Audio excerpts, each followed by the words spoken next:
সদ্য সমাপ্ত পঞ্চায়ত নিৰ্বাচনৰ যি ফলাফল হৈ গৈছে সম্পূৰ্ণ এসপ্তাহ পাৰ হ'ল,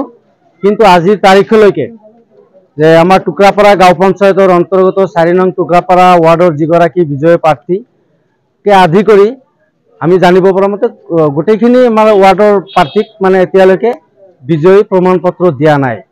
তো আমি এটা অনুমান কৰিছোঁ ইয়াত নিশ্চয় কিবা এটা ৰহস্য লুকাইছে, যাৰ কাৰণে এই বিজয় প্ৰমাণ পত্ৰবিলাক প্ৰশাসনৰ বা নিৰ্বাচনৰ দায়িত্বত থকা বিষয়াসকলে এতিয়ালৈকে অৰ্পণ কৰা নাই। আৰু আমি ভিতৰে যিখিনি কথা জানিব পাৰিছোঁ যে ইয়াত কিছু মানে খেলি মেলিৰ এটা সম্ভাৱনা আছে, যাৰ কাৰণে আজি 4 নং ৱাৰ্ডৰ ভোটাৰ ৰাইজসকল স্বতঃস্ফূৰ্তভাৱে শান্তিপূৰ্ণভাৱে আজি আমাৰ